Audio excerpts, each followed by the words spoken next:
Hello, everybody. Welcome to the Man Alone YouTube channel. I'm going to be your host for this wild ride to go over Ruthless Heavens, Boundless Fate by Alex T. This is a solo, but also co-op and group play if you want. But as with a lot of Alex T's books, has a ton of focus and tools for solo players. It is based on the sort of LitRPG cultivation fantasy genres, which if you follow my channel for a while, you know I have a bit of a complex relationship with those. However, I will say that the cultivation sort of LitRPG thing works a lot better for a tabletop game than it does for a book. And also, it doesn't repeatedly say the F word like you're 9 and you just figured out swear words or something like most Lit RPG books do. But we're not here to criticize Lit RPG. We're here to praise Ruthless Heavens, Boundless Fate. Okay, so we're going to be doing like a sort of hex crawl kind of thing, going through one of the starting points of the book. And so I set this up. This is, I think, hexes from, who's the guy who made Munchkin? Steve Jackson. So I have these out, and you're probably like, Man Alone, how are you gonna go through the book? Well, just relax, okay? Have you ever been to maybe a sports arena where there's a hockey rink, and then under the hockey rink, or above the hockey rink, is the basketball floor? That's what we have here with my little dinner tray from Tabletop Engineer, the Man Alone. Ooh, I just love it. Now, this is for 2d6 Dungeon, but I've been noticing it works for a lot of things. Mr. 55 and I on the pod used it for Pirate Borg the other day, and it is just fantastic. So, again, this is Ruthless Heavens, Boundless Fate. Very nice hardcover. Very reasonable price. I have it all sort of ticky tagged up just so that I can navigate around it pretty well. This video was a long time in the making. Now, I do not think that this game takes an exorbitantly long time to learn, but I do think there are two factors that for me take it a little bit longer. Number one, I am not a details person, and so it is I'm an ideas guy, and so anything that would take one person one read through will take me 3. I also am doing it on camera, and it will exist in perpetuity until Apocalypse 1, 2, or 3, and so I just want to try to get it as right as possible. And then also, I think I just generally, mechanics-wise, I get brain jumble about those things. Not to mention that I have 3 or 4 sort of game projects and other stuff that I'm working on at any time. Speaking of which, a couple of things. I suppose if you want to skip over this, I suppose this is about to be a waffle. So.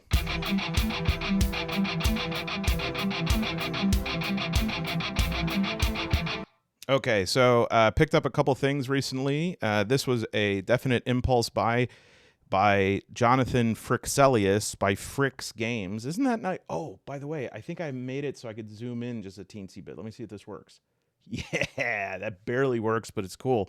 Yeah, so this is a person who, it's cool. Like, you just take your last name, and it's Frix, and then you just make Frix Games. So mine would be Alone Games. Very curious. I think it's more like a legacy board game in a very small box. You've claimed the land, now let's get to work. There's a kingdom to build. It's a unique solo campaign full of exploration, delight, and adventure. Here's why I bought it. Ready? Discover new cards and learn how to use them to your advantage and how to survive hardships. Okay, I should say, I do love me a good card game. Okay, I love Iron Helm. I love, what's the one that's really good? Unbroken is really good, but obviously, they have a bit of a different mechanic. I like board games sometimes. This is really a legacy board game because some cards will be torn. Others will be upgraded or enhanced with stickers, whatever it takes to build the ultimate kingdom, italics, your kingdom. By the way, what will you name it? Write it on the side of the box with the most permanent marker you could find. Man, whoever wrote that's like, I don't give a crap. I'm badass. I ride my motorcycle backwards. So yeah, basically it's a legacy game. So it has stickers inside, and some cards I guess you're going to rip up and throw away. There's even something on the back that I looked at that's like, rip up this card and do an Instagram hashtag Kingdom Legacy to show how intense you destroyed it. So I'm probably not going to do a whole video on this, but this would be good for like a live session if I'm hanging out one night. And I invite some folks to hang. I recently finally got a hard copy of Ironsworn. I've had a hard copy. Boy, I hate when it's right in the light there. I've had a hard copy of Starforged forever, but I never actually had Ironsworn. It's the first game I played as a PDF before I knew I wanted to buy it. And boy, this is this is some LARPing in here. I never knew. I guess I never realized that there's some full LARPs going on inside, which I guess is kind of interesting. I'm not sure what I prefer less, this or the Uncanny Valley of Starforged, but obviously a great game, a game that many of you will or should start with solo play if you're ready to invest in that. But yeah, I'd like to play Ironsworn on camera once because I never have. And then I know a lot of people are excited about this one, although, oops, okay. I will have no ability to play this on camera until I set up I'm planning on creating, if BB will help, a tabletop that is for like wargaming stuff. So I don't, obviously I don't do war games. That won't be the majority of what I do, but like I'd love to do Mutant Year Zero Zone Wars. I'd love to set up Rangers of Shadow Deep. Anything that has or lends itself well to miniature play. I would probably rebuy 5 parsecs from home. And so my idea is to get a table, and then I don't know how to do this in a way that you could see, but I want to buy one of these rigs or build one that has like 2 bars on the side and then one that goes across the top so that the camera can hang over it. And I'm thinking, because I hit my 100th video, I might do like a solo-a-thon where me and some other of you folks, members, could call in and play with me for about 12 hours until I raise what would that be? I don't know, $300 maybe. But yeah, we'll see about that. And then I'm sorry to all the whiners, haters, and losers, but I really dig Pendragon. I'm really, really enjoying this. And what is amazing about it, it's so unique. Like it's so different than other games. And I really would like to solo it. And one of the tools for soloing it, I did pick up as a PDF, which is the Great Pendragon Campaign. And basically the way that this game goes is in like seasons. So you play through all the seasons, and then winter, and each of the seasons has different mechanics. And then you advance a year forward. And so it's sort of over a long period of time, and it's all about, honor and stuff like that, and honor and stuff, glory and stuff. But your traits and your passions and like what you're known for really stand out front. Now, again, I think some people don't like this because it's very limited in scope. You're not going to be a helicopter pilot in it. Look at that. I'll never get tired of that. But I did get the PDF of the Great Pendragon Campaign, which I've sort of made a decision, unless I really love something, I think I'm going to start doing core books in my hand, campaign books and stuff, PDF. Because the reason why I like having core books is because I like to mark them up so I can go back and forth and I can page through them before I go to bed. But campaign books, I'm mostly just reading paragraphs. And so I think that's going to be the new way that I don't put BB and myself on Skid Row is a new rule for that. Okay, so now that we're done with the initial dose of waffle, let's get into the main event here. Now, this is my probably 4th attempt to make this video. Let's just say this. I think this is the right way to say it. I'm the idiot who just doesn't read the IKEA instructions. And because of that, I'll start recording a video, and then about a half hour in, I'll be like, oh, I really don't know how to play this. And then I'll stop and I'll read some, and I'll go, oh yeah, okay, now I'm ready. 45, stop, don't know how to play it. And then last night I was like an hour and 7 minutes in, and of those hour and 7 minutes, probably an hour and 6 minutes were me going, let's see here. Is that what it is? Oh, maybe. And I was just like, this is an agonizing experience. So I just wrote a list of my questions, and I only had like, I think one or two, and I sent those to Alex T in the Discord, and he was very kind enough to answer all of them. Some of them were just completely brain dead questions because for those of you who do make videos, you'll know this. It is very mentally exhausting to talk out loud for an hour. So I was like when I was asking questions, I was saying stuff that didn't even make sense. I was like, do you do a presence check with a bow and arrow? That's like Mork Borg. I don't even know what I was thinking. So anyways, I feel not fully prepared. I mean, this book is 200, 300 pages. So I'm still going to have to reference stuff, but I pulled out all the stops, and what I really do when I have to hammer something down and really get it down is I make a homebrewed GM screen using the Mac app Freeform. And basically what I do with that is I just do screenshots of like every table and then organize them by like domain for the most part. And so, yeah, I have like all of these tables so that I can quickly go around and reference these things. Now, I don't actually think I'm going to use this very much right now, but I'm a person who very much like learns by teachbacks and replication. Like if I say something, like the best way for me to learn something is teaching somebody else about it, to make sure that like if I am competent enough to teach it, then I'm competent enough to know it. But one of the tools I think I may use is this is the Ruthless Heavens toolkit online at tangent-0.com.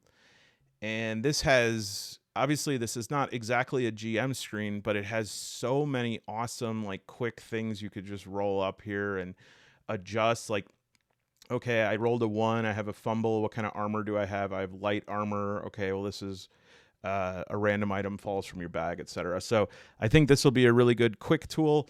And then I also just have the book. I have the book open and ready to be read. Let's make sure that this looks okay. Does it have all of the book in the frame? Okay. So yeah, so let's get into it. I know that I made another video on this, but just to bring everyone up to speed. Oh, good. It's not waffle. No, waffle time's over. So bring everyone up to speed here. Again, LitRPG, Cultivation, a science fantasy adventure across the Nolurian sector. You play the role of an Ascendant. And an Ascendant is like the strongest person from a planet.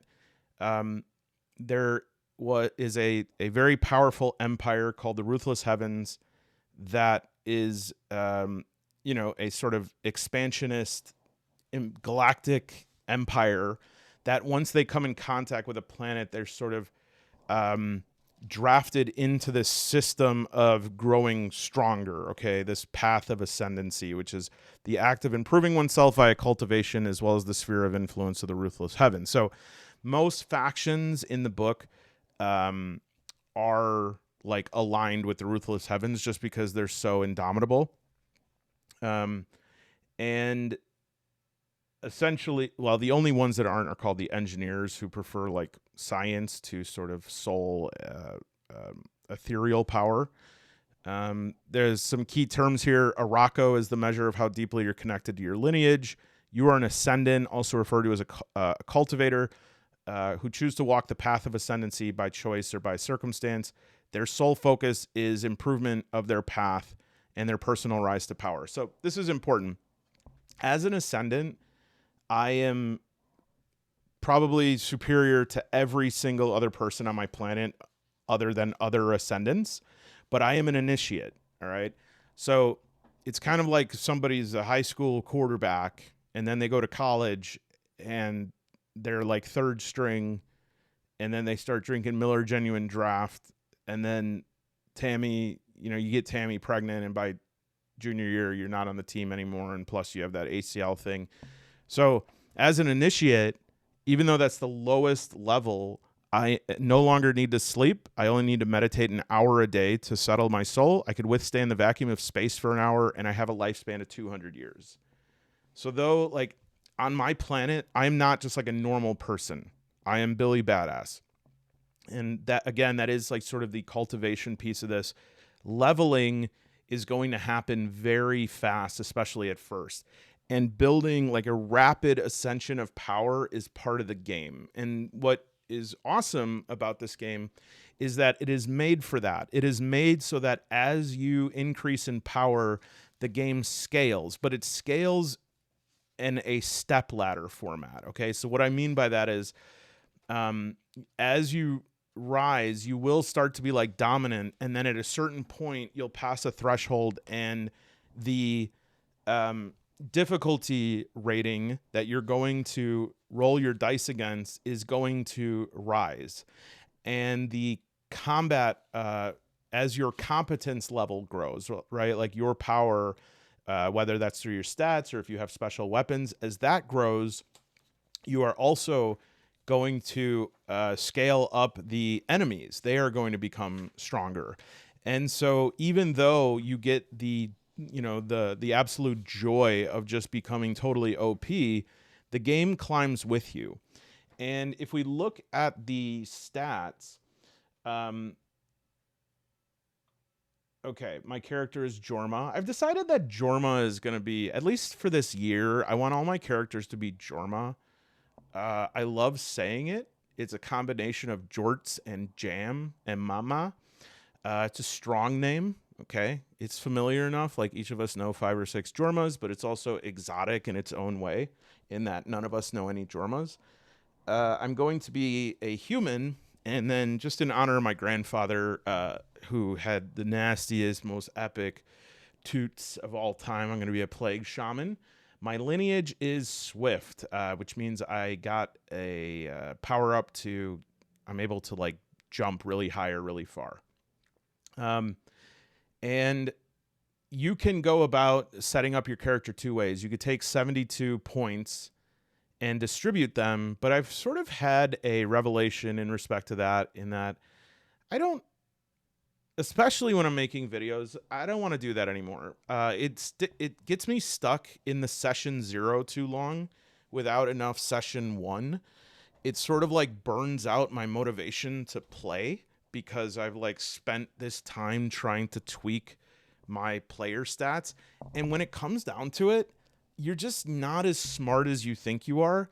And especially in a game like this where I'm going to be rapidly leveling, I've just had a lot more fun going with like pre-builds. And I know that feels like irresponsible as a tabletop player. It's like, no. As you get more experience, you should like spend more time. But I just find that it's just never pays off the way that I think it does. So, this is the sort of pre-built here is, I'm pretty low strength, but I have high spirit, high intelligence. And as you can see, it's derived modifiers from the level of these stats. And strength is going to be tied to melee, dexterity to ranged attacks. That would be 72 points. And then based on like my class and my lineage, ancestry is just like sort of background and aesthetic, I guess. But based on those, I also got an additional boon, like I talked about, the leap. And then I got some additional points in dexterity, intelligence, and spirit, which results in a +4 modifier for spirit, which is really good because I have 4 skills that I started with, like plague skills that are pretty awesome.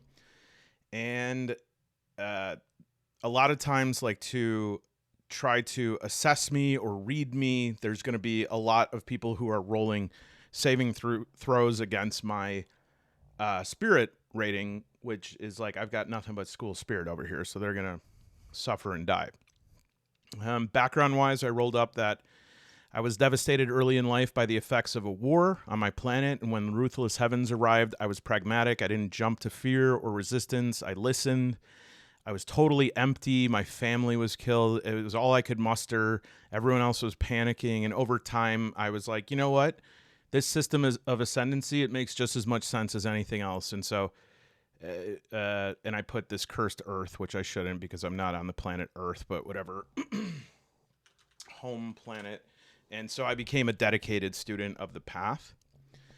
Let's just take a look at the skills really quick. So I have ulcerate, and this is the skill type is corrosion.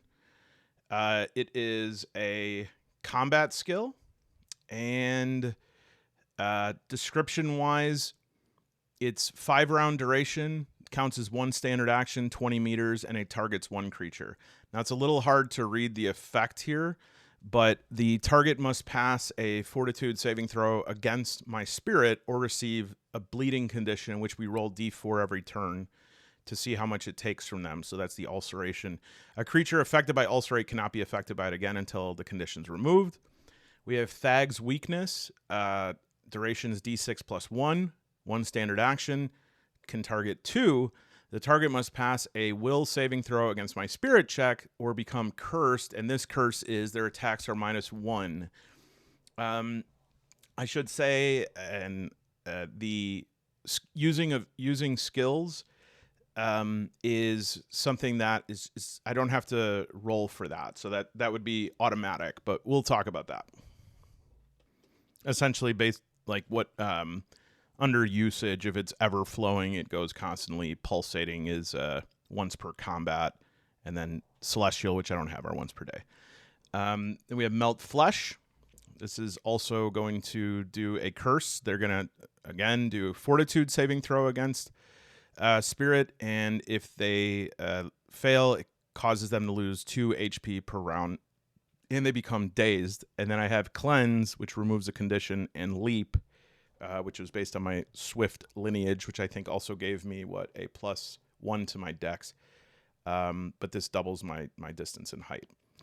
The game, and I really think more tabletop role-playing games should incorporate domains or tags. This is something that we see a lot in wargaming. If you aren't familiar with this, like a different character will have a tag. For instance, in Warhammer 40K, they'll have different tags, and that will indicate like who they can have as allies.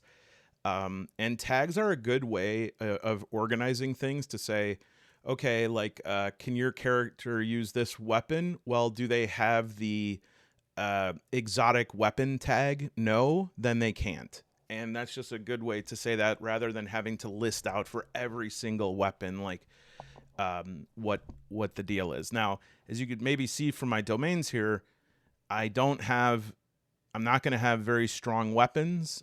I'm not going to have, at least to start, my armor is light. And so with my low strength, it looks like my character is going to be way more focused on those skills, wearing people down with sort of poison, which I like. I like that. I want to, I want to do things different than just like hit. I like doing things that will do conditions and stuff like that. Might be a little bit more complex, but that's okay.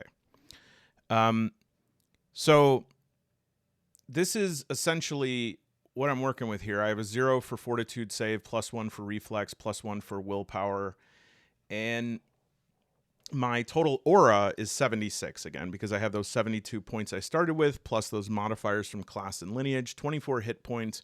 My initiative is +0. And to start, actually got to spend 200, what are they called? Marrow crystals. Like one arrow crystal is 100 Jarrow crystals, or 1,000 marrow crystals. So like 100 marrow is 1 Jarrow. Yeah.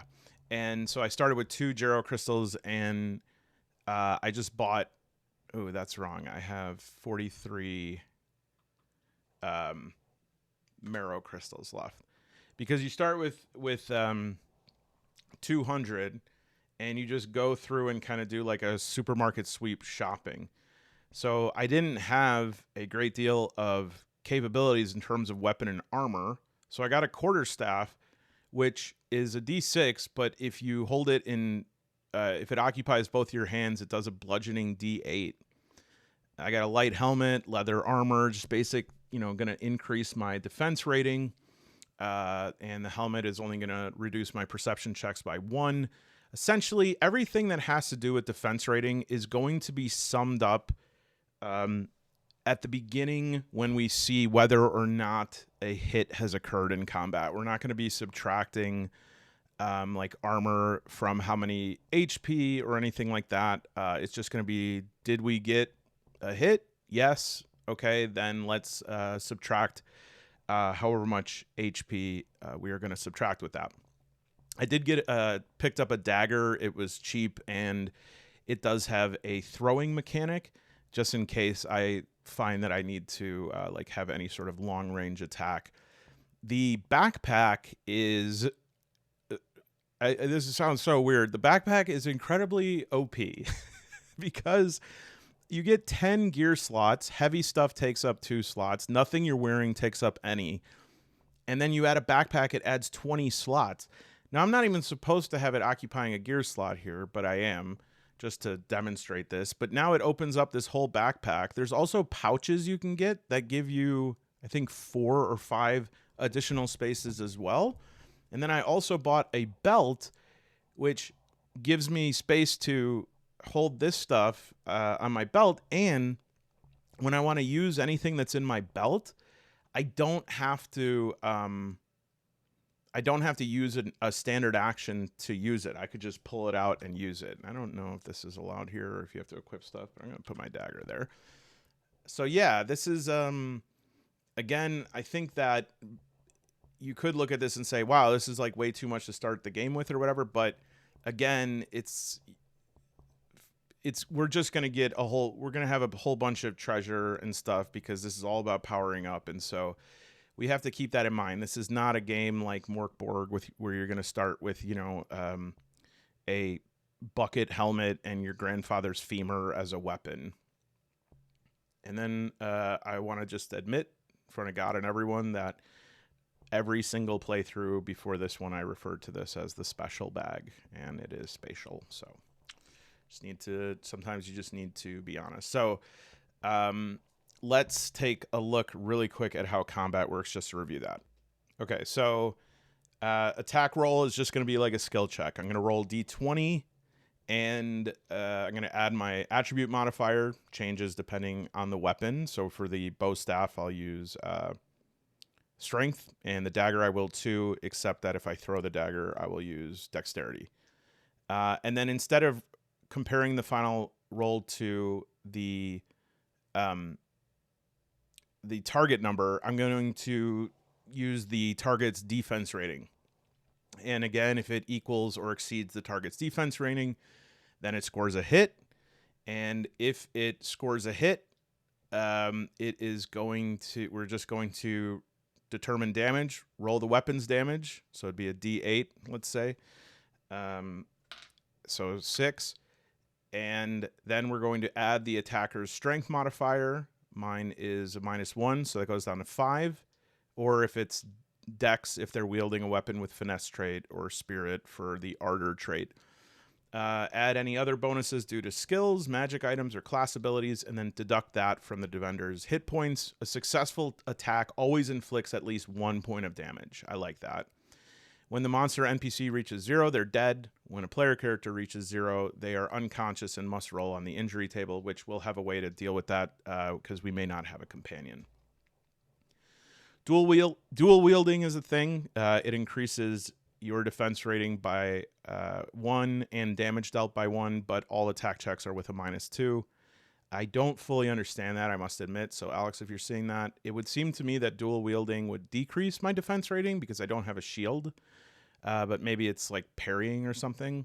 And then also it increases my damage dealt by 1, but I have less of a chance of connecting. Again, I feel like it would seem like it would be equal or more chance of connecting, but Perhaps that's a balance thing where the mechanic isn't perfectly conforming to the scene picture, or it is, and I just am dumb.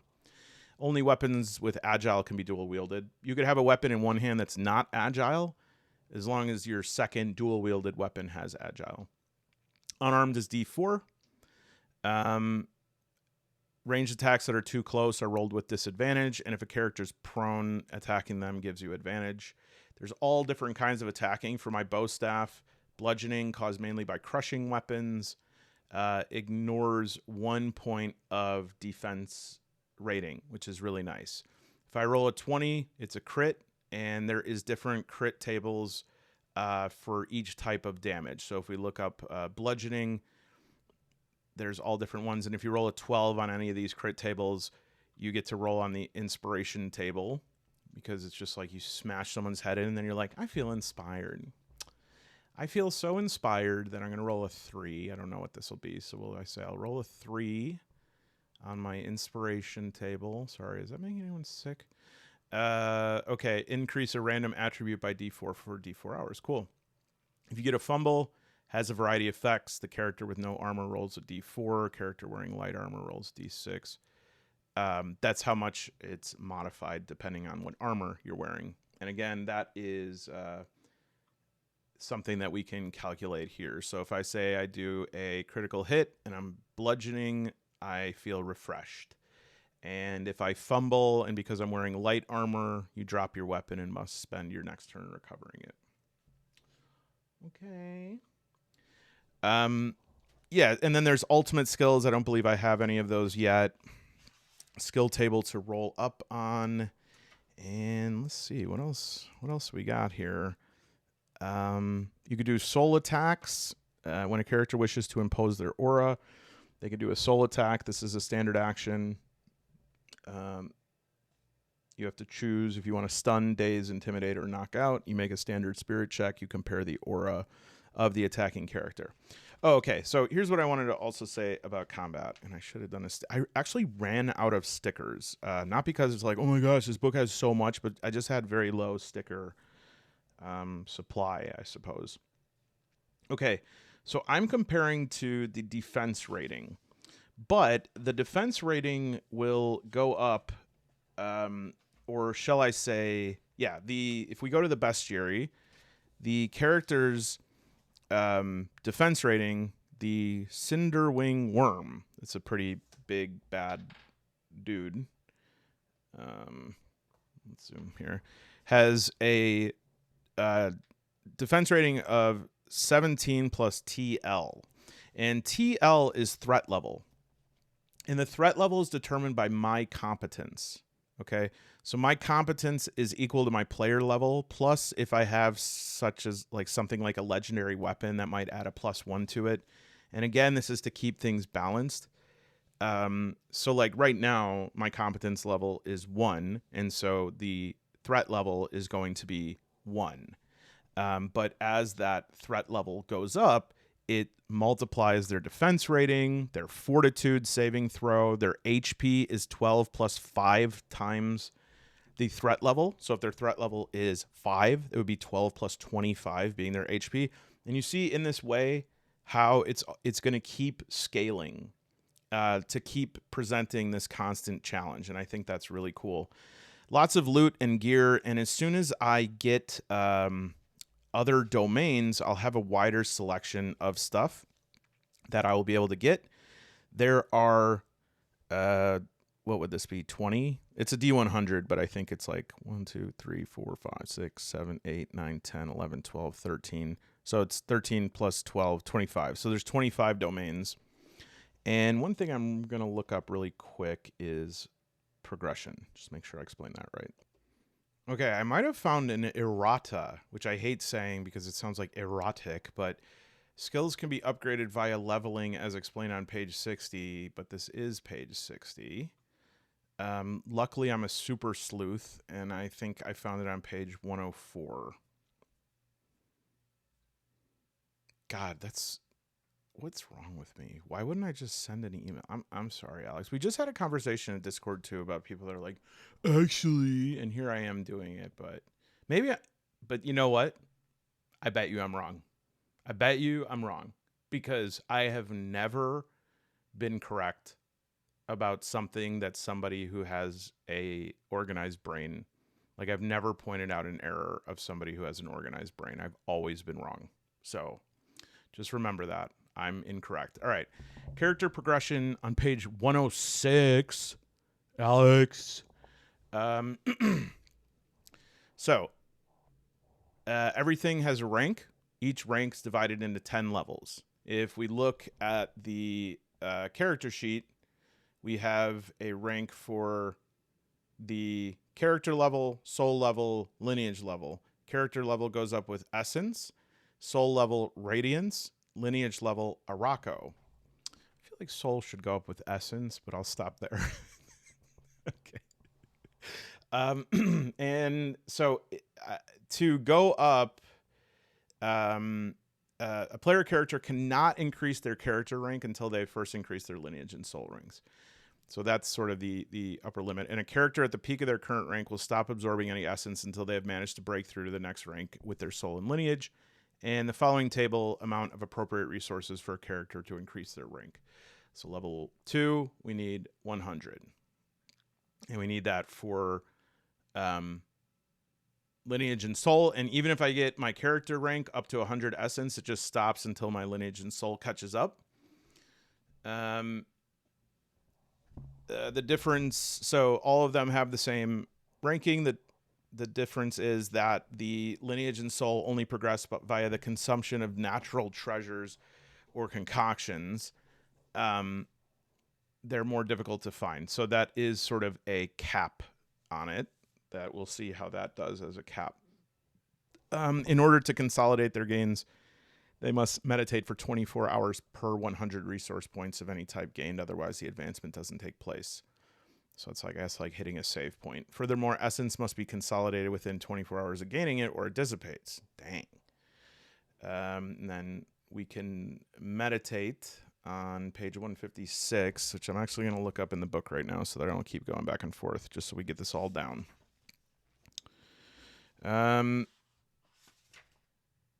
Meditate. Meditation's a crucial part of cultivation.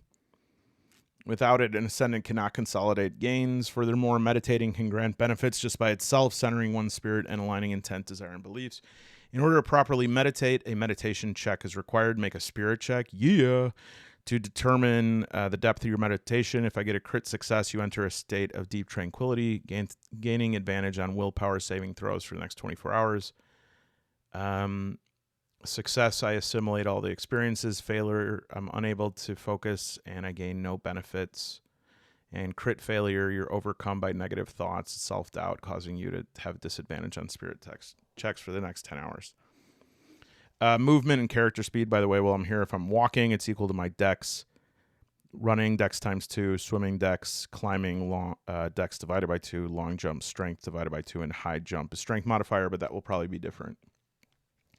Passive perception is 10 plus spirit modifier. And at the start of every session, a character must make a heavenly wrath check. This is done by rolling a d20. If the result is equal to or lower than their heavenly wrath score, they have drawn the ire of the heavens. They immediately suffer d6 celestial damage per level, and impossibly bright lightning falls from the sky. So I guess that is not going to happen right now. Once they've been punished, it's set back to 0. Because I guess if I rolled a d20 right now and got a 1, and so we'll do outline, or I'll roll a d20 like this. Okay, 17, phew. Okay, usage die is something I love, and I know that I've drawn myself off the path here, but I think this is, folks, this is important. I really love this system. I know that some of you are familiar with this already.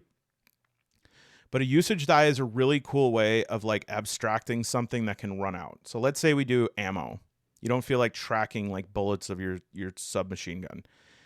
So you're like, all right, I roll a 20. I have this many bullets, not 20, but I have a D20 of bullets. And every time I use my weapon, I roll. And if I roll anything but a 1 or a 2, it's unaffected. But I roll it each time, right? And eventually I hit like a 1 or a 2, And when that happens, I step down this die by 1 degree. So I would go down to, like, say, a D12. And then every time I'd use it after that, I'd roll the D12. Now I have more of a chance of rolling a 1 or a 2 now.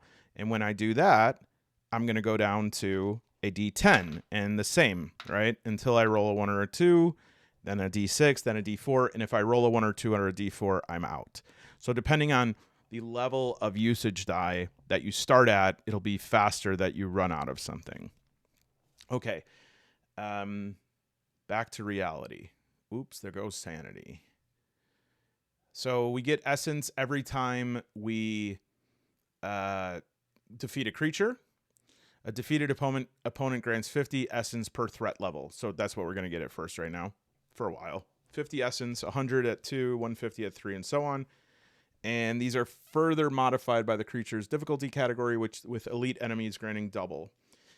In case several characters help defeat a creature, essence is distributed as equally as possible. And then every time we gain a level, we get to increase an attribute by 1, add a skill upgrade. And for these skills, there are different, like, +1 upgrades for them. So if you have acid blood, you know, my son-in-law has acid blood. You have, like, D4 acid damage, but every time you upgrade it, it has +1 damage and +1 duration. So you could upgrade the skills. You could chill with some skills, and +1 development point that can be spent on increasing HP by 1, increasing a skill check by 1, or increasing a saving throw score by 1. Now, soul and lineage levels, they're nurtured by Radiance and Arako. So essence is what I'm going to need to rank up character just as soon as I rank up my Radiance and Arako. And remember, Arako is like the tie to my lineage. Radiance is strong spiritual treasures and unique circumstances will empower the soul. Certain acts of compassion and selflessness. And then Arako is, let's see, as mentioned above, only powerful natural treasures and alchemical concoctions can grant Arako, which is one of the main reasons why Ascendants travel the sector searching for ways to improve their lineage. Okay, now here's my question. Can I add domains? Can I add domains? So that's what I'm going to do a quick search for. Okay, hot off the press. So domain-wise, this is a good paragraph to read. Domains are the quintessential threads that weave through the very essence of the character's identity, imparting the ability to possess and interact with a wide range of specialties. Each character class and lineage grants characters access to different domains. Reservoirs of power and knowledge. To put it simply, they encapsulate a character's knowledge in a single field. They grant a character the ability to interact, learn, and use skills, items, and anything marked with a specific domain.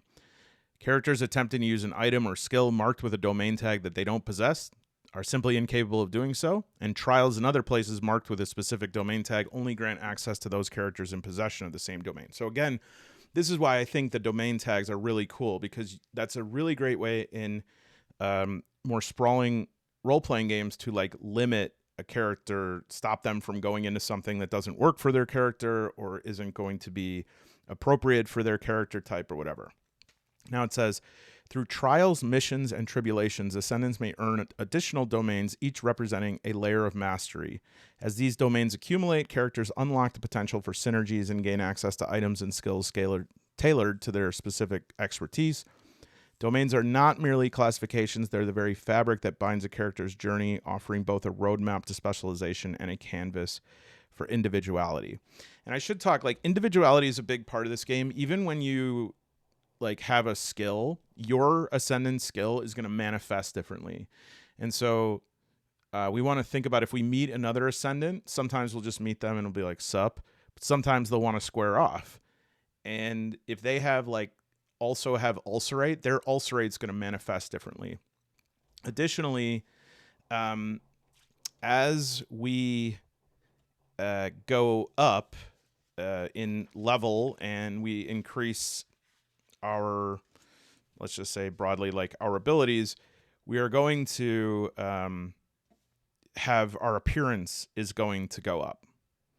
So for, let's see, the Plague Shaman, they're feared and respected everywhere across the Nulurian sector. I love that this guy's respected. You know, it's like that guy gave my cousin a plague that exploded his head.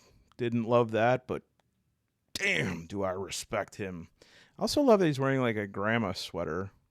That's an awesome picture. I'm not even hating on that. So when I rank up, I would roll D10, and for instance, I'd get like infected markings, dark, intricate markings resembling contagion symbols.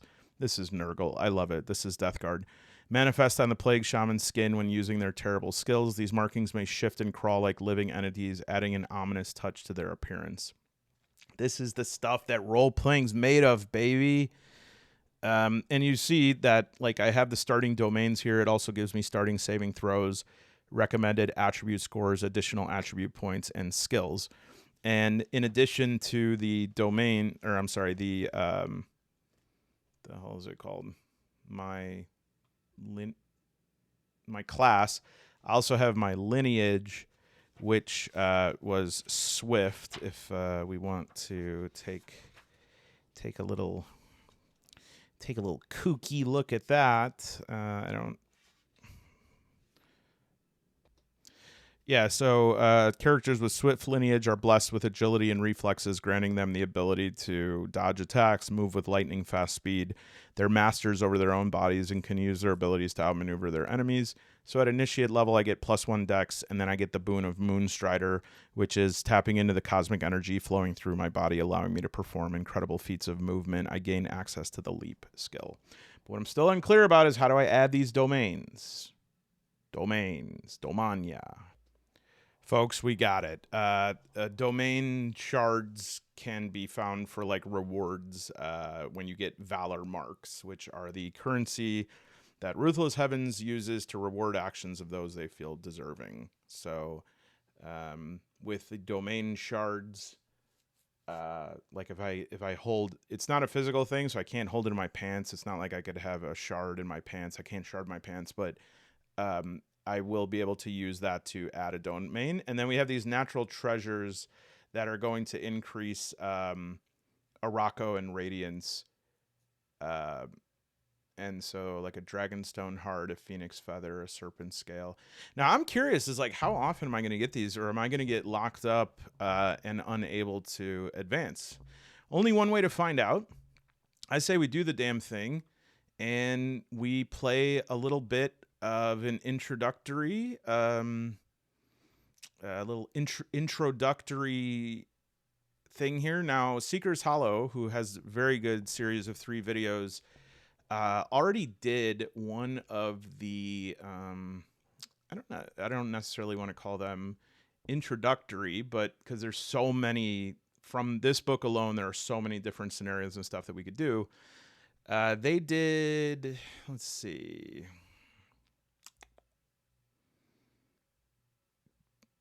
Yeah, so this is what, no, that's the Crimson Hoof. The Crimson Hoof Forest, is that what they did?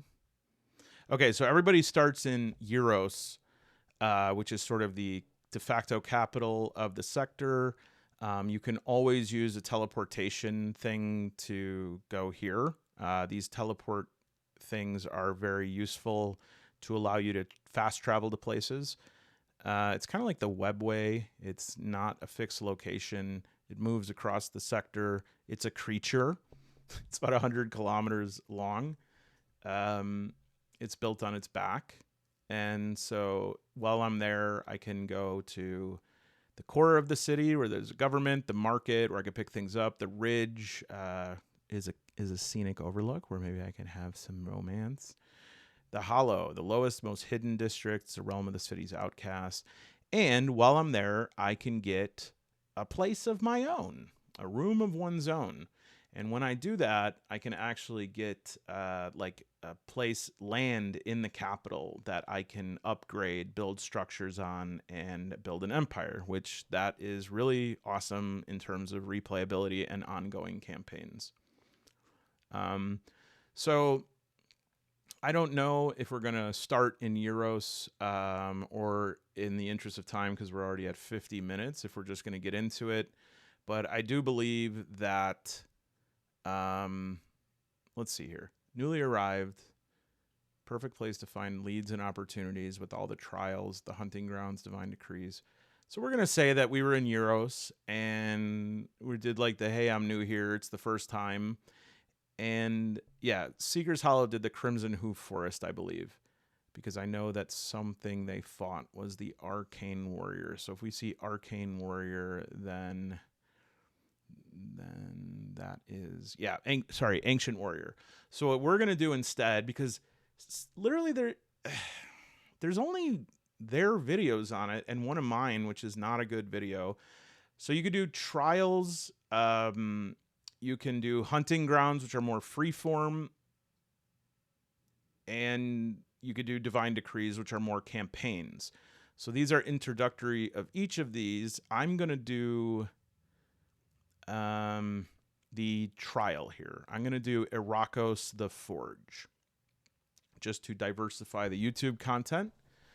And really quick, we need to talk. Why don't all of you have this book? I'm confused. This is an excellent solo RPG. Alex T is an exceptional solo RPG author. And so if you're watching this video, what I expect is that each of you buy 5, because you might want to play it more than once. Okay? That's the goal. And if everyone buys 5, then by tomorrow, there should be 30,000 of these copies sold. Please pick this book up. I'm telling you, look at the relative cost of this book versus some books that are 5 pages long. This is like, they're like half as much as this. Okay. This is an excellent deal. And this, I hope from what you've heard right now, has made you, salivate. I'm going to take a minute. I'm going to set up Irakos the Forge. And I'm also going to try to see, let's see, is there a hexes here or does it work differently? I don't want to like spoil it. Okay. I think that I'll figure this out. We'll see if we can, if we even need these hexes out, or if something different will do the trick. So I'll be right back after these messages. You won't notice a thing. All right. We don't have, we're not going to need hexes, but I'm going to just set up something else for combat. Wow, would you look at that? Bet you didn't even think I had this in me, huh? So we'll just put some of these down just in case we need to do like hex combat. Let's get them out of the glimmer and glare. There we go. And we'll keep this though, because I think I just peeked ahead and there are going to be 4 like chambers of this, so we can just use something. Come on. There we go. As a reference here. See, like, what do we want to say is my guy. That looks like my guy. And then, sorry. What we're going to do is I got some wonderful Borg-like Beasts by Justin Serwa. What is this? Severed Books or whatever. I got some of these just in case we need any creatures or people just to kind of put on the hex crawl here. And then I was a little bit torn. Part of me wanted to use a Necron, but I feel like it's a little bit too glimmery. And then I found in the Mutant Year Zero Zone Wars this, which you could say, okay, that's a moose. However, as I thought about it,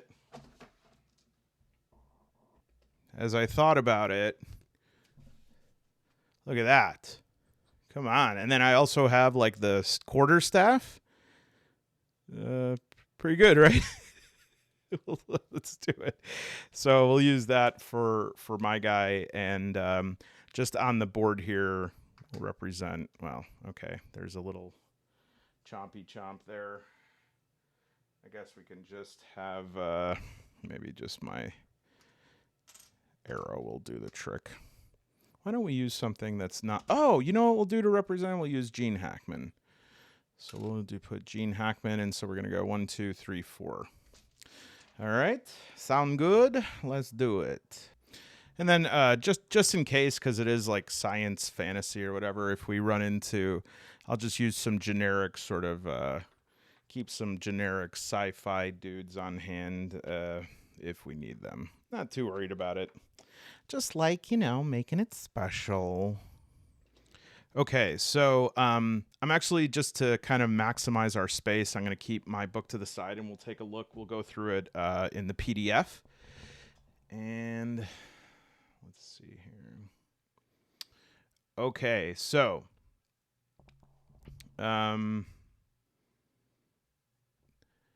Irakos, the Forge. This is a trial. Irakos is a word from a long-lost civilization that could be more or less translated to forge, but the precise translation is more complicated. Okay, it simultaneously means forge, anvil, hammer, rite of passage, everything Bugs Bunny's killed by. It's a part of the... Oh, no, I guess Bugs Bunny's the killer, right? Elmer Fudd. Anyways, nowadays, most people simply just translate it to the forge. Okay. It's one of the few starting trials for new ascendants, that's the me, created by the Ruthless Heavens hundreds of thousands of years ago. It's seen millions of ascendants go through it. Those that survive become undoubtedly more powerful. Good. I want that. The Forge's most attractive feature, of course, is the chance to obtain one of the precious items an Ascendant can possess. A living weapon. That's right. Oh my gosh. Okay. Sorry. We got to do it because this is very cool. So there is this process for creating living weapons. And, oh, that's awesome. I hope that I roll that at the end, but whatever I get will be good. These living weapons, they have like a personality to them, and they like want things. And so they're like, you have to attune to it. It has a personality. You have to like roll up the personality. It has a hunger for power, and it can acquire 10 traits. And these are all the living weapon traits. So it's almost like an NPC companion. So, okay, very excited about that. So let's hope that that's the case. Obtaining Irakos is simple. One must be an Ascendant at the Initiate rank. Check and visit the Guides Tower at the city of Yaros. Once there, they're given a single-use teleport token. This token only works for Initiates, so even if one were to obtain it via some other means at a higher rank, it wouldn't be. Yeah, so you can't get 10 living weapons. It's a private trial because we get embarrassed. So once inside it, you get will only find those allies they have entered with or just themselves. There isn't a time limit, and one can simply break the teleport token when they've completed all their goals. Great. So I guess we will, let's go back to Yaros just to see, what was it called? I have to go to the Guides Tower. Let's see if there's anything relevant there. Okay. The Guides Tower, a mandatory visit for all newly arrived Ascendants. The tower is the place to visit when one needs guidance. The Guides Tower is a place where the Ascendants learn more about the Gyok, the city, the sector, as well as their own abilities. Okay. So, okay, there's Yaros. Very cool. Looks just like Pittsburgh. Okay, well, I guess I went there. Okay, yay, I got a token. All right. I really hate the word yay. Yay. Okay, the Forge is a massive underground complex that consists of several chambers, each with its own challenges. The entrance hidden in a remote mountain range on an undisclosed planet, guarded by a powerful barrier that only allows those with tokens, which we have. Once inside, the Ascendants must face the trials of the Forge, which test their skill, strength, intelligence, and willpower. The trials are designed to push the Ascendants to their limits, and many of them are lethal. The entrance cave leads to a long tunnel that descends into the depths where the Forge awaits. The tunnel is dark and silent, except for the occasional rumble of the Forge's inner workings, and takes Ascendants downward in a gentle slope. Approximately 2 kilometers deep into the bowels of the planet, The heat increases slowly but steadily as they descend, reaching levels that would be highly uncomfortable for simple mortals, but that are easily tolerable for the ascendants, and it's lined with ancient runes and symbols that hint at the secrets. Ending with a massive metal door that bears the inscription, "May you pass through reforged and reborn." Beyond the door lies the first of the challenges we will face, the furnace.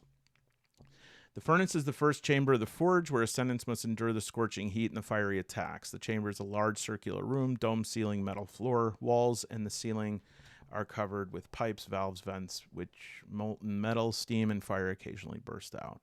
So your standard level 2 in any Nintendo game. The floor has several gates through which the PCs can see glowing lava. The temperature is extreme. The air is filled with smoke and ash. The main challenge is to survive the environmental hazards.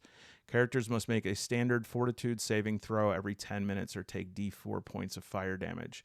Those wearing heavy clothing or armor take -4 penalty on their saves. I must take a -4? Okay, I guess because I'm hot. So I got to do fortitude, which is at a 0, and I'm wearing light armor. So I have a -4 fortitude on my saves, and then every 10 minutes. In addition, PCs must avoid being hit by the bursts of molten metal, steam, and fire that randomly erupt. These hazards take place every 5 minutes. They deal D6 fire damage, a failed standard reflex saving throw. If a character catches on fire, they take D6 fire damage immediately. The furnace is guarded by several hostile constructs. These constructs are made of metal and resemble humanoid warriors armed with swords, axes, and hammers. They patrol the chamber looking for intruders. They're not very intelligent, but they're relentless and loyal to the Forge. They will not pursue the ascendants outside the chamber, but they will try to prevent them from reaching the exit. There's the write-up on them. Okay, so we got to just build out this room. So let's see what we can do here. Okay, time for an executive solo player decision. So the thing I was trying to figure out here is it's saying in the Forge that every 10 minutes and every 5 minutes these things happen. And so I was trying to determine if I have enough information, like variable-wise, to figure this out. Here's the information I know. Every overland hex is 20 kilometers. So obviously this is not going to be 20 kilometers. But does that give us any clues? Number 2... my speed when I'm walking is equal to my dexterity, and when I'm running, it's my dex times 2. However, in order to derive like distance from that, or I would need to derive like a rate, right? Like distance over time. And I'm missing one of those. So here's some other insight from other parts of the book that I think we could use. In overland travel, you roll D10 plus 10 to determine the number of hexes a region has. So why don't we start there? We'll roll a D10 plus 10, and we'll just see like if we can. So. 6. Okay, so 6 D10 plus 10. So we'll say 16 hexes. And instead of 20 kilometers, we'll say 20 meters. Okay. And it takes a day to move 20 kilometers. Now, this is where the math really breaks down, because it's not like there's 100 minutes in an hour. But we'll just say that it takes 1 minute to travel a kilometer. And so we will do 16 hexes, and I'm going to grab those like hexes again so that we could travel across them, because there's this lava pit, right? So we have 16 hexes that we have to travel across. Each hex is going to take 1 minute, and every 5 minutes something happens that I'd have to do a saving throw on, and every 10 minutes. However, on each hex, I think we will roll which dice, I'm not sure. I think a D10. And if we roll a 1 or a 2 on that, we have an encounter. and that counter will add another minute unless it's like wild. Then we'll add more than that, but we'll see. So let me set up 16 hexes here. You guys, I'm having so much fun. I'll be right there. Typical man alone moment here. Like, because I've now spent like 30 minutes on this. This is probably the last room I'm going to get to in this video. Can't stand that about myself. So let's try our best. Okay, before I get to the big reveal, and I really like what I've done here, I just want to waffle for 1 second. This will only take a minute, actually, so just skip ahead if you hate me. Dude, for our engagement, my boss got BB and I these like adult scooters, but they're not electric. They're just like adult size kick scooters. And apparently it's because I had a conversation with them one day about like, oh man, I miss like having a scooter when I was a kid or something. And anyways, when I got it, I was like, oh, thanks. And then we were like kind of just sitting around one day and we were like, dude, we should take those scooters out. And we did. And it was one of the best things ever. These scooters, the brand is like La Scooda, LASCOOTA. Not kidding. I take it out every night. It is so fun. I look like a total dork. I don't give a single snooch about it. I absolutely love it. I totally encourage you. Grab one of these scooters. They're so fun. Okay, resume game. Okay, check this out. How awesome is this, right? So it's 16 hexes, right? I just came down to the first level here from the ladder. And then it's 1, 2, 3, 4, 1, 2, 3, 4, 1, 2, 3, 4, 1, 2, 3, 4. And then this is like the exit. So this doesn't count. It's just kind of that exit stairwell. However, on the second hex here, I can also go this way, which has an additional 4 hexes. So I'm adding 2 hexes because I made the second one here. And so this would be kind of like a challenge if I have enough HP or whatever. Remember, this one is just kind of tracking my character's progression through the chambers. And the rest of this is just design because it's this room with lava where there's these grates and you can see the lava underneath, but only the numbered ones, this one and this one, really count. Okay, so we'll go through it and we will roll on each hex. And I'm going to decide what the roll values are. You know what? I think let's try to play it as is, because what's going to happen is already each time I move, there is going to be an event that can happen, right? So again, this is 16 hexes. Every hex is I'm trying to determine the time because here's what I'm thinking. You have these stalwart gentlemen. I forgot what they're called. You have these sentries that are sort of like waiting for you. And I think that if I roll a 1 or a 2, then they're going to spot me. And then I'll do the mechanic for them spotting me. But really, I think, but I'm not certain if this is going to just like kill the crap out of me, but I'm thinking every other hex, I roll the one that's 5 minutes. Like we say that each hex is 5 minutes, I think is the right move here. I could be completely wrong, but I think this will work. Okay, this is how we're going to do it. And if it doesn't work great, that's okay. We're just going to give it a shot. So we're going to say that on every hex, we are going to roll our encounter dice or usage dice. Sorry. And this usage dice, it's going to start at a D10, okay? And this D10, where's a D10? Where's D10 oh mine? Oh, here we go.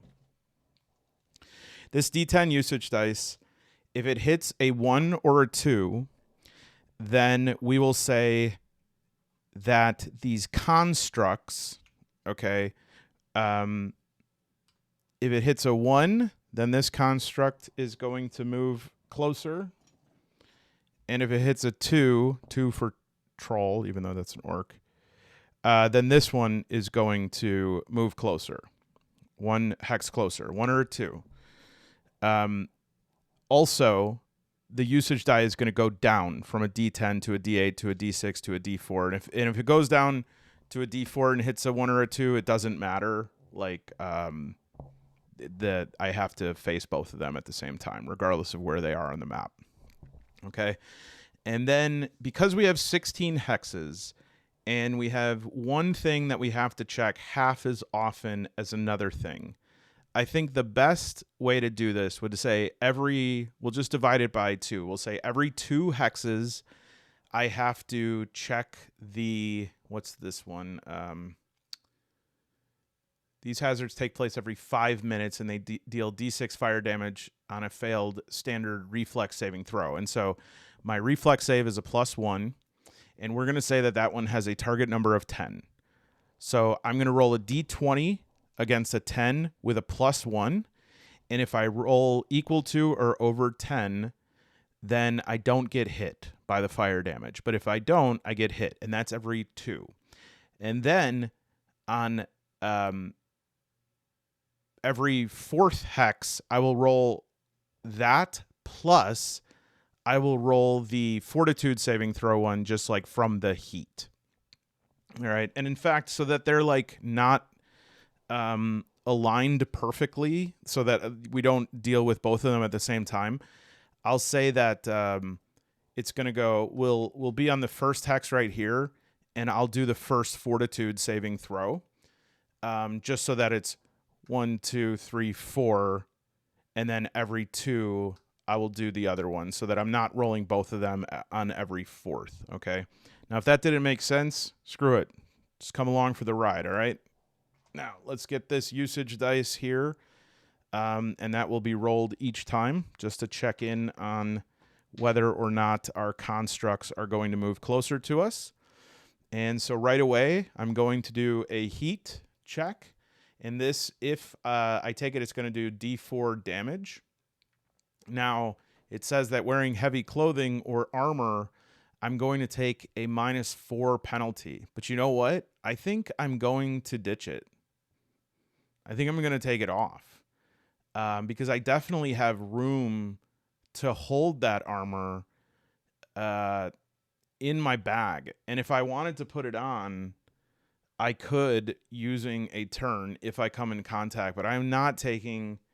Over time, losing that 4 on the saving throw is going to be so much worse than maybe getting in combat with these guys. And so we'll start off with this, and let's see. I can do the fortitude saving throw, and then I take D4 damage, but I'm thinking that damage is straight up. I don't think there's any like reduction from that. So we'll just see what we do here. I wish that maybe I can, because it's going to be hard to see. Let me see if I could bring up, I'm going to try to bring up some dice on screen. 1 second. All right. So we'll just roll. Nope, not a D12. We want to roll a D20, and we're just going to roll that. And because it's fortitude, it's a +0. So we're just looking to get a 10 or more, and we don't have any penalty to it. So the first one, right away, I'm getting a penalty to that. Well, not a penalty. I'm going to take some damage. So we'll throw D4 here, and we're going to take 3 damage right off the bat. And that's okay, because in this game, fortunately, we have more than like 2 points of HP. All right. So that was on first one. I'm going to go to the second one now, and I'm going to re-roll a saving throw. But when I do, I'm going to add +1 this time because this one is a what is it? A reflex saving throw. And so I'm going to add +1 to this one. So hopefully I get a little bit more success with this one. And once again, we just have to get over 10. 10 or over, I should say.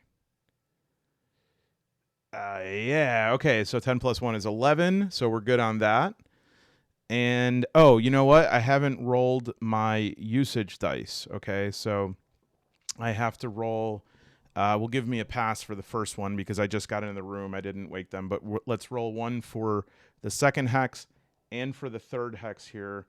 And if I get a 1 or a 2, then these fiends are going to move closer, and we're going to reduce the dice. So we got a 7. We're good. Let's re-roll that again, and we got a 4. So far, they haven't noticed. Now, remember, it says that they're not very smart, but they're loyal, right? So if they spot me, then I'm going to have to make haste, all right?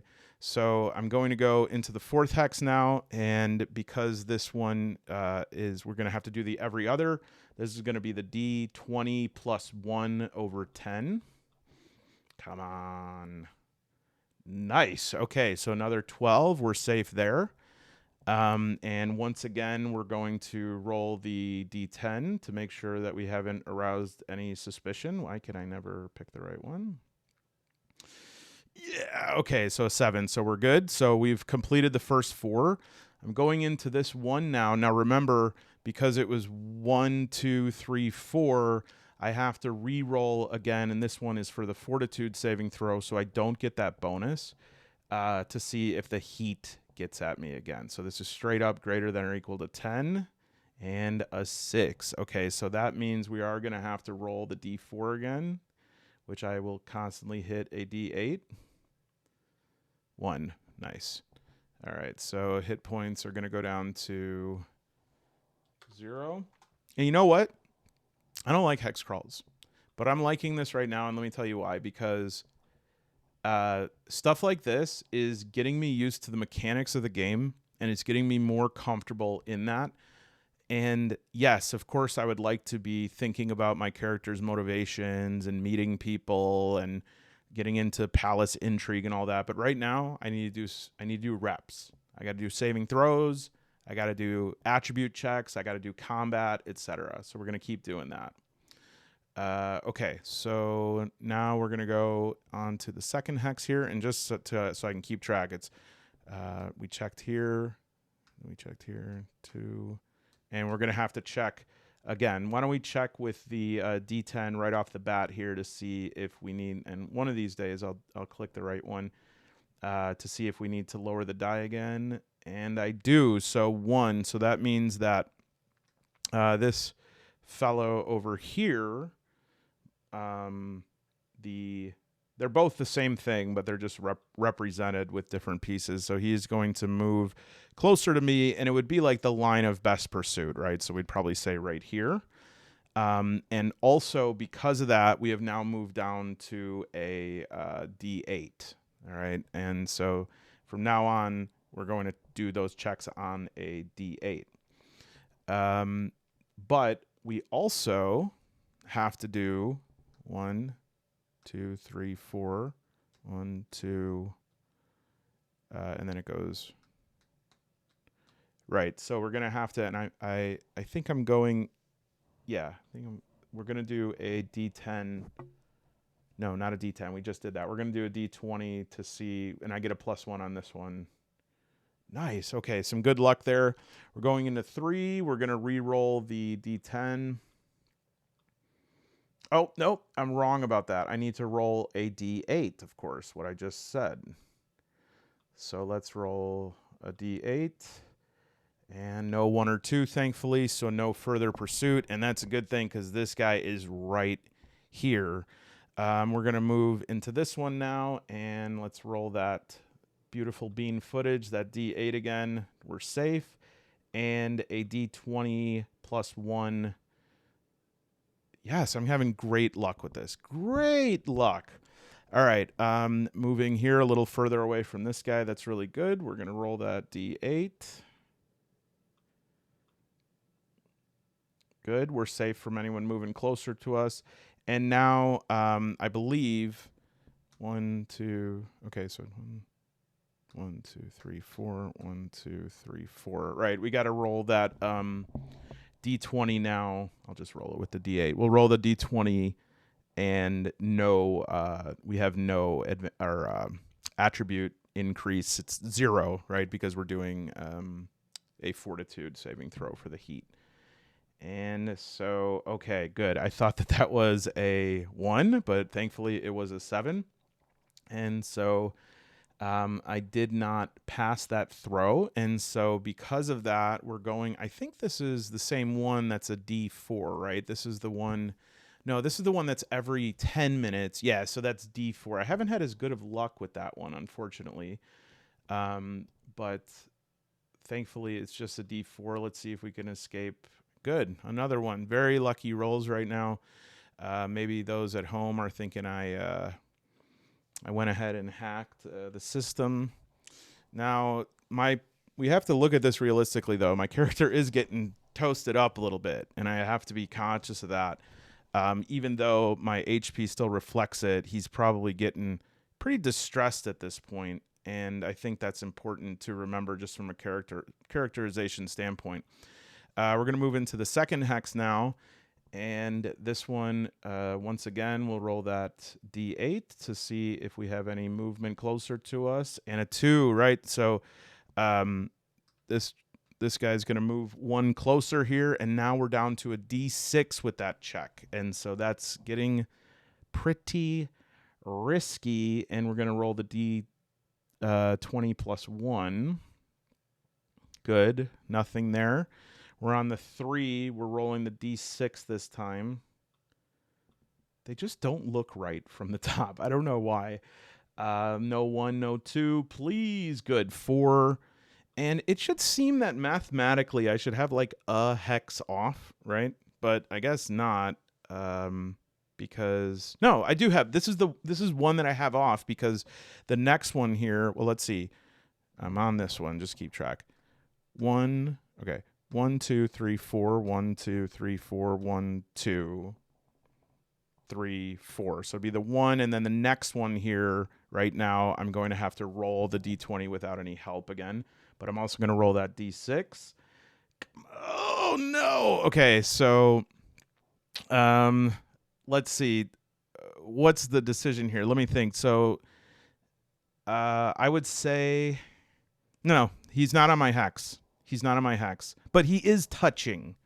He is touching. I think I have to be fair here, and I have to do some combat. I think I have to do some combat. So why don't we pull out some hexes here? Actually, frick it. We got hexes right now, right? So let's just look up. We're already on hexes. We could just use the ones that are here. I doubt we're going to be like... All right, so the furnace construct is strength plus 3 plus TL. And so, okay, so their strength is plus 3 plus 1. So it's plus 4. Plus 3 constitution, 0 dex, minus 2 intelligence, minus 3 spirit, minus 3. And their HP is going to be 15 plus 5 times the threat level, which is 1. So it's 20 HP. I'm just going to grab a sheet to record this. Or, you know what? Or I could just get with the program because it's, like the 90s here.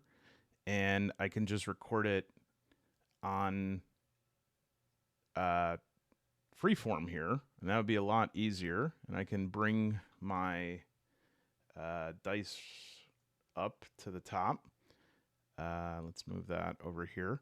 And they're going to have I can move that over my dead body, over Plague Daddy here. Okay, so they're going to have a dexterity of +0, and my dex, of course, is +0 as well. So we're pretty much going to be rolling a d20 against each other, and that will see whose initiative, who's going to go first. So let's just do that now. So we'll clear that and do a d20 for me. Great. A 3 and a d20 for Dumbo. Of course. So Dumbo's going to go first here. And assuming that they're just going to do one free action. Now, I don't want to assume anything here, but I'm guessing that since our paisan here has an attack called, what is this called? Metal Fist. It's going to be +5 plus TL, so +6 to hit. One target, D6 plus strength plus threat level, bludgeoning damage. Okay, so this is going to be probably a big hit here. So that'll be +6 to hit. So they're going to roll a D20, and I guess they have to exceed my defense rating of 12. All right, so they have a D20 +6 to see if they are going to hit. We might be dead. All right, so let's just do a D20. We'll throw that +6, and it has to exceed 12. Okay, they got a 14, and now they have D6 plus their strength, which is +4, plus threat level 1, so +5. Whatever this D6 +5 of bludgeoning damage. And bludgeoning damage, remind me about that. Oh, that ignores 1 DR, actually. So that would have been, next time we'll do it calculated, it has to be greater than 11. So we'll do D6 +5. And let's see. Okay. A 1. So they actually fumbled? No, it's not a fumble unless they're doing a check. So this would just be 1 + 5 is 6. And so that means that I would take a boom boom to the face and bring me down to 13. Now, interestingly, and you can call this interesting, I call it terrifying. In terms of what I have, I don't really have anything to heal myself. I do have bandages, but those just remove bleeding. I can check here to see if there's any, let's see, anything I have on here. Any mechanics that I could have, please, sir? Oh, I could be doing, I could be potentially, no, that's okay. I think this is just more like generating reference stuff. So, yeah, I don't think I have anything to heal. Let's see here. Bedroll. Can I take a nap? Let me see if there's anything about heal. Nope, we're not healing. We're not healing shit. Okay, so let's just take it like a man here. But now it's my turn, and I think I'm going to use my standard action to use one of my skills. And I think probably we want to do a doozy here. Let's see. I get ulcerate is going to, they're going to have to pass fortitude saving throw, and they are going to bleed. So that would probably be the best one to do here. And that is ever flowing. I could do it every round. So let's do that. And we'll say that they have to pass a fortitude saving throw against my spirit. And my spirit's the best thing about me. It's going to be an 18. And so their fortitude is, it's junk. Let's see.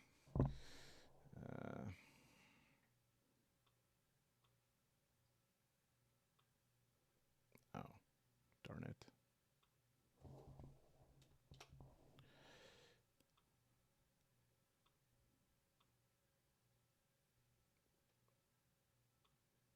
Their fortitude is +2, +3. Okay, so they could potentially pull this off here. So they're gonna roll a d20 +3 against 18. Man, these are tough guys to be in the first room. Damn. Okay. Well, I mean, I kind of brought it on myself. Like I didn't have to run the things like this. 12 +3, 15. Not gonna do it. And so they're gonna get a d4 bleed each round. And so why not start the party now? And let's see what I'm gonna. Oh, good. Taking 4 down. So their HP is going to go down to 16. And I don't like to do this. I really don't like to do this. But I must say, we might have to dip into the morale check, which I almost never do. Where's my free form? Okay, so back around to them. And it's probably going to be the same thing, but we have to remember that they're just trying to beat 11 now. And they're going to do the Metal Fist, +5 plus threat level to hit. So +6 against 11. +6 against 11. Gosh, that's tough. Let's hope they fumble. They did not. 21. Luckily, it's not a nat. And so they are going to do another d6 plus strength plus threat levels. So that's d6 plus 5. Yep. Man. I'm gonna die. That's how it goes. But that's gonna make me hungry for more, man. I'm not gonna take that. Okay, so I'm getting hit for 10. Oh no, I wish. So I'm down to 3. Let's see what. My shame is immense right now because I'm gonna type in flee. Fleeing. No. Found on one page. Can't flee. Let's see anything on bandages. It can only be attempted out of combat. Okay. So I guess, and I'm definitely not going to do an attack here because I have 8 strength. So I guess what I'll do, well, let's just see. Right now they have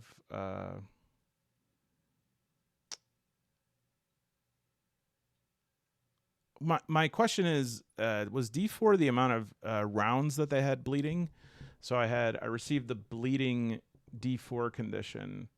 A creature affected by ulcerate cannot be affected by it again until the condition's removed. Oh, it's a 5-round duration. So that's good. So we're gonna roll a D4 again, and let's just hope they miss. So that's good. We're down to 14 here, and now let's see what other kind of hijinks my character can get up to here. So we have ulcerate, we already did. Thag's weakness, target must pass a will saving throw against spirit. That's 18 to become cursed, and that's attacks are -1, which is probably a good choice, but I got with 3 HP left. Cause them to lose 2 HP per round, become dazed. Okay, what does dazed do? Maybe if I get that, I have a chance here. Dazed. Cannot initiate attacks. Whoa. For how long? How long are they dazed? Cause them to lose 2 HP a round and become dazed. So they must have to, if they're cursed, that means that they have to, is plagued by an effect. This is cumulative. A willpower saving throw is required to avoid this condition. And they're probably going to have, okay, this is my chance. This is what I got here. I am going to do Melt Flesh. I could do it once per combat round. And the duration is D4 rounds. So let's see what we got here. 3. Okay, 3 rounds. And standard action 10 meter target 1. They must pass a fortitude saving throw against spirit. What's their fortitude saving throw? I must know it immediately. I must know it immediately. Back to the forge. Back to the forge. Back to the Geordie LaForge. Sorry, I'm just going to roll down here and then I'll... Every time I do the search thing, it like brings it out. Okay, fortitude +3. So they have to beat an 18 with a +3. Gosh, they have like really... This is a really powerful... Dude, so I guess all that crap I talked about, like, there's too many weapons, it's too powerful, it was all junk. All right, come on, I can do this. So they have a +3, and they have to beat an 18. Yeah! Yes! Okay, so they are dazed for 3 rounds, and on top of that, they are losing... They're cursed. They're going to lose 2 HP per round, so they're going to lose 2 HP right off the bat. So they're down to 12, and they're dazed. So they are going to skip their next one. So that's the second round. I'm going to roll, and I cannot do another ulcerate, but the ulcerate is going to hit them for D4, so we might as well see what that is. And the next round, they're going to lose 2 for the ulcerate, for the bleeding, and they're going to lose 2 for the melt flesh. 12 minus 4, down to 8. Okay, now what else can I do? I could do Thag's weakness, but I also think that I can stack melt flesh. I think I can stack it. I can also jump away. What else do I have here? Do I have any items or anything? Grappling hook, lockpick, crowbar. Yeah, it would have been nice to have my leather armor on. See how stupid I am? Oh, well, I should do a DR +1. It doesn't matter. At no point were they even close, but my DR should go back up to 12 because it's -1 for their bludgeoning, +1 for the helmet. And I guess I could equip my armor, but again, I think it's too late. So I could just try to do a strength check. That's a bludgeoning D8. That's going to be tough, though, because I'm going to have to hit over 10 to get them. And it's going to be... It's with a -1. So I think what I should do is check if I can stack melt flesh. What page am I on? 273. Melt flesh.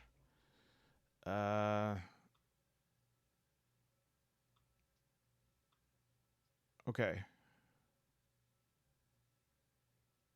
Yeah, I guess they don't get to like do the saving throw again. It's just that the duration of it was D4 rounds. Unless I'm just totally being biased because I don't want my character to die.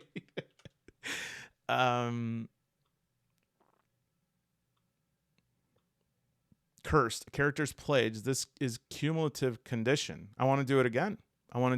Curse. A curse upon all of thine houses. So let's do melt flesh again. And they have to roll a +3 against 18. Let's see if I can get them again. Yes. Okay. So it's stacked now. So that's going to be another D2. So now they're going to lose 4 per round plus D4. They're down to 6. The other question where I'm kind of being cheaty is I don't know if I'm supposed to be taking it immediately, but I think so. So their HP's down to 6. Their next round, hell with it. I'm going to stack it again, but let's just levy it now. So they got -2 for that. No. Oh my gosh, this thing just came up that said, do you want to erase your video? I'm on an hour and 40 minutes. Please, God, no. Okay, we're going to be down there and then down 2 again. And all I have to roll is a 2 on my D4. And this jerk is dead. Please don't roll a 1. Yeah! Yes. Screw you, William Blatchley, if that really is your name. Woo.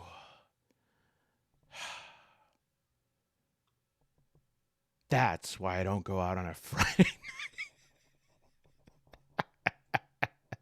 Oh, yeah. All right, I think we're on 273. I'm just going to try to do it manually this time. Holy cow, that was great. And let me know if I cheated, but who cares for the moment. So yeah, so now so that's a common enemy, but that means that I'm going to get 50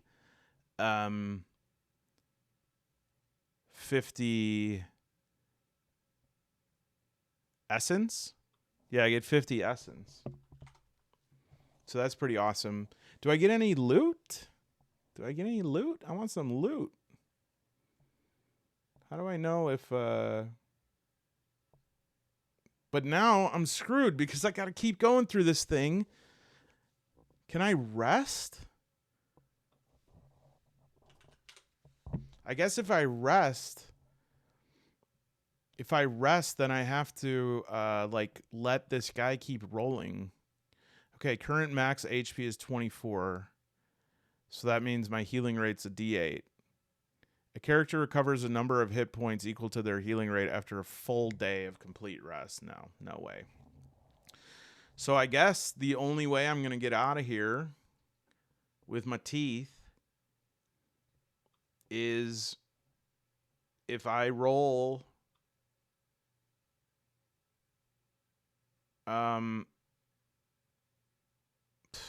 yeah, I'm definitely not taking that side thing. So I guess what I got to do is I have to roll. I don't even know where the hell I am with this thing. So we're just going to say he's dead. We'll say that okay, let's be real about it. 1 2 3 4. 1 2 3 4. 1 2 3 4. So I would have to roll I already rolled that though, right? Was I here or here? I can't rewind. I'm gonna allow my memory to assure me that I was here. So now we're gonna go to D2, and I only have to worry about rolling a 1 on this D6 right now because that's the only guy left up here. And so that's good. And then because I'm on a 2, I roll the +1 D20 and have to get over a 10. Great. So then we'll do this again. I'm good with that. That's a free square. I'm going to roll D6. No 1, no 1, no 1. 4. Great. And then next square, I'm going to roll this is it. It's the D10 +1 again, or the D20 +1. Awesome. Ugh. You smelly lava people. Think you can come in my house? Or I guess it's your house, but whatever. Think you could talk to me without taking a deli ticket? B-notch? I didn't say the real word, just in case there's kids watching. All right, so I started recording this at like 10:30, but just to give you an idea of how much reading I did, it is 3:13 a.m. So this is a lot of fun, though. We'll continue it, but I just want to see before I go bye, what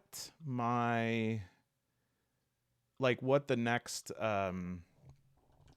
what fun the next, because it's only one room and I've got 3 HP right now, so I don't know what the hell I'm gonna do.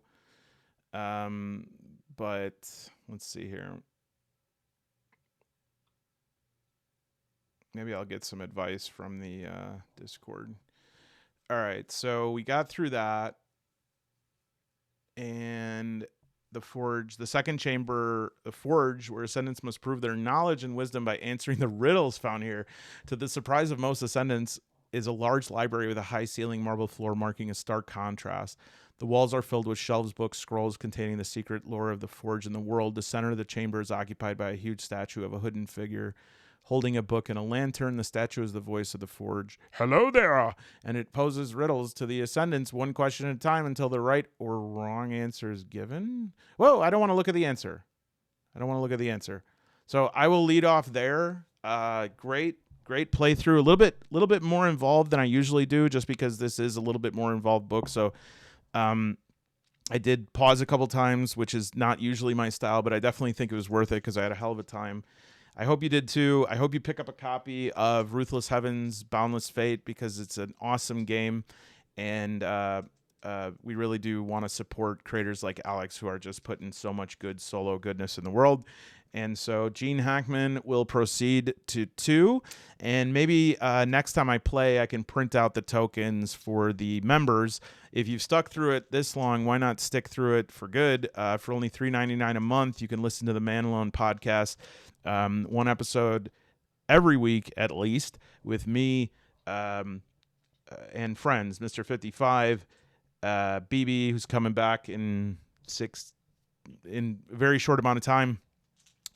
We have some good interviews coming up. Everybody who's a member has access to the alpha playtest now through October 21st of the new Dragonbane solo supplement.